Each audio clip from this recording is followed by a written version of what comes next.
Hello बच्चों, आज से हम शुरू कर रहे हैं क्लास 12th बायोलॉजी का chapter 2 that is human reproduction. यानी कि ह्यूमंस में रिप्रोडक्शन कैसे होता है आज हम ये पढ़ेंगे, जिसमें हमें सबसे पहले पढ़ना है कि गैमेटोजेनेसिस कैसे होती है, यानी कि गैमेट का फॉर्मेशन कैसे होता है मेल्स में और फीमेल्स में।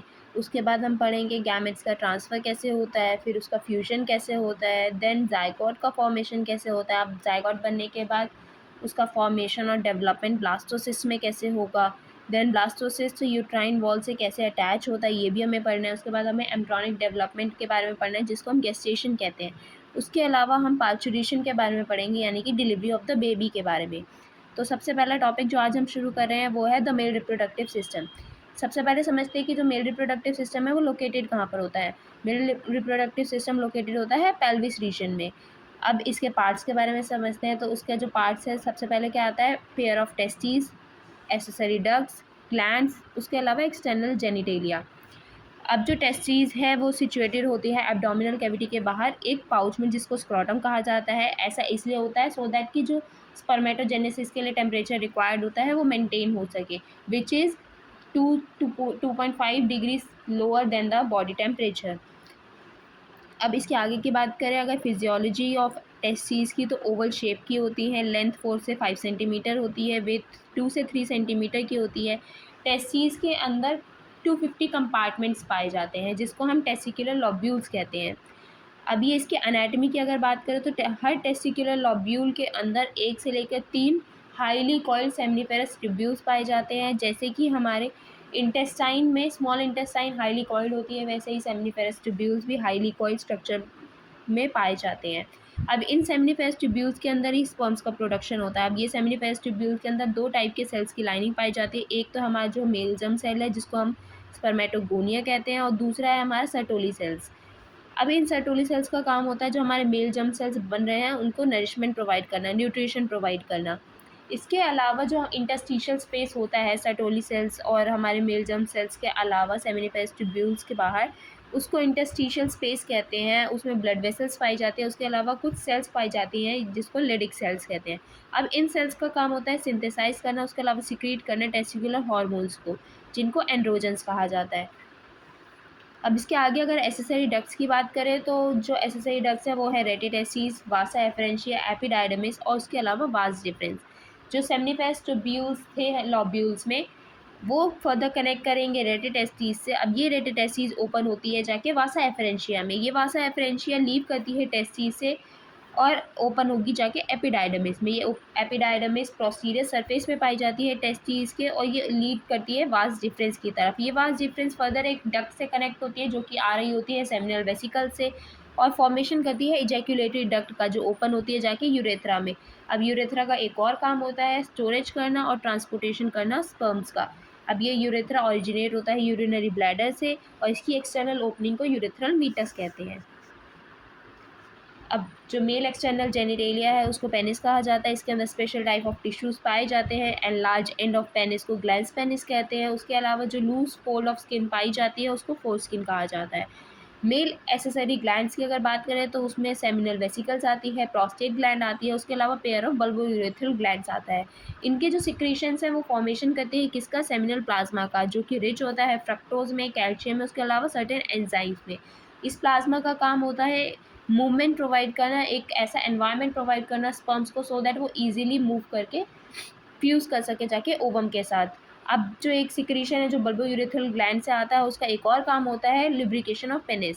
अब नेक्स्ट जो टॉपिक है उसका क्या है, वो फीमेल रिप्रोडक्टिव सिस्टम। अब फीमेल रिप्रोडक्टिव सिस्टम की अगर बात करें तो इसके जो पार्ट्स हैं वो है ovaries, oviduct, uterus, cervix, vagina, external genitalia, उसके अलावा मैमरी ग्लैंड्स। अब जो फीमेल रिप्रोडक्टिव सिस्टम है वो भी पेल्विस रीजन में ही लोकेटेड होता है। जो ओवरीज है उनका काम होता है ओवम का प्रोडक्शन करना। उसके अलावा कुछ स्टेरॉयडल हार्मोन्स का भी प्रोडक्शन करते हैं, जिसको ओवेरियन हार्मोन कहा जाता है। ये लोकेटेड होती है हर साइड पे ऑफ द लोअर एब्डोमेन, यानी कि each side of the lower abdomen ovaries available होती हैं। ये अटैच होती है पेल्विस वॉल, उसके अलावा यूट्रस से लिगामेंट्स के थ्रू। अब इसकी अगर फिजियोलॉजी की बात करें तो ये 2 से लेकर 4 सेंटीमीटर इन लेंथ होती है। इसके ऊपर एक थिन एपिथेलियम की लेयर पाई जाती है, जिसको ओवेरियन स्ट्रोमा कहते हैं, जो कि डिवाइडेड होता है फर्दर 2 जोन्स में, पेरिफेरल कॉर्टेक्स और इनर मेडुला। अब इसके आगे की अगर बात करें तो जो फेलोपियन ट्यूब होती है और जो यूट्रस होता है और जो वेजाइना होता है वो तीनों कॉन्स्टिट्यूट करते हैं फीमेल एसेसरी डक्ट्स में, यानी कि ये तीनों मिलकर फीमेल एसेसरी डक्ट्स का फॉर्मेशन करते हैं। जो फेलोपियन ट्यूब होती है वो 10 से लेकर 12 सेंटीमीटर लॉन्ग होती है। इसके जो पेरिफेरी है of the ovaries to the uterus, यानी कि ओवरीज को यूट्रस से कनेक्ट करती है। अब जो सबसे क्लोजर पार्ट होता है ओवरीज के फेलोपियन ट्यूब का उसको इन्फंडिबुलम कहते हैं। इसके पास में ही इसके एज पे फिंगर लाइक प्रोजेक्शंस पाई जाती है जिसको फिम्बरे कहा जाता है, जो कि कलेक्शन करती है ओवम का at the time of ovulation. अब इनफंडिबुलम के बाद जो नेक्स्ट पार्ट आता है हमारे फेलोपियन ट्यूब का उसको एम्प्यूला कहा जाता है। ये एक वाइडर पार्ट होता है ओविडक्ट का। उसके अलावा एक नैरो ल्यूमेन जो आता है, जो थर्ड पार्ट है हमारे फेलोपियन ट्यूब का, उसको इस्थमस कहा जाता है। ये कनेक्ट करती है यूट्रस को विद द ओवरीज। अब जो यूट्रस होता है ये वूम लाइक स्ट्रक्चर होता है जिसकी शेप जो होती है वो इन्वर्टेड पेयर की जैसी होती है। ये ओपन अप होता है जाके वेजाइना में थ्रू अ नैरो सर्विक्स। अब जो ये सर्विक्स की जो कैविटी होती है इसको सर्वाइकल कैनाल कहा जाता है और ये फर्दर वेजाइना के साथ कॉन्स्टिट्यूट करके बर्थ कैनाल का फॉर्मेशन करती है। अब यूट्रस के अंदर 3 टाइप की वॉल्स पाई जाती हैं। सबसे पहली हमारी जो एक्सटर्नल लेयर है वो थिन होती है, मेम्ब्रेनस होती है, उसको पेरीमेट्रियम कहा जाता है। इनर जो मिडल लेयर है वो थिक होती है, स्मूथ मसल्स की बनी होती है, इसको मायोमेट्रियम कहते हैं। और उसके अलावा जो थर्ड लेयर है वो है इनर ग्लैंड्यूलर लेयर जिसको एंडोमेट्रियम कहा जाता है। मायोमेट्रियम वही लेयर जिस पे ऑक्सीटोसिन एक्ट करेगा और at the time of contractions जब बेबी की डिलीवरी हो रही होगी तो इसी लेयर में कॉन्ट्रैक्शंस होती हैं। इसके अलावा अगर फीमेल एक्सटर्नल जेनिटेलिया की बात करें तो उसमें इंक्लूडेड होता है mons pubis, labia majora, labia minora, hymen और क्लाइटोरिस। जो मॉन्स प्यूबिस होता है ये कुशन फैटी टिश्यू होता है। लेबिया मेजोरा और लेबिया माइनोरा टिश्यूज़ की फ्लैशी फोल्स होती हैं जो कि प्रोटेक्ट करती हैं और कवर करती हैं वेजाइनल ओपनिंग को, सो दैट कोई भी एक्सटर्नल इंसेक्ट वगैरह वेजाइना के अंदर एंटर ना कर सके। उसके अलावा हाइमन की एक पतली मेम्ब्रेन पाई जाती है वेजाइनल ओपनिंग के ऊपर जो कि फर्दर वेजाइना को कवर करने का काम करती है। उसके अलावा एक टाइनी फिंगर लाइक स्ट्रक्चर पाया जाता है जिसको क्लाइटोरिस कहा जाता है।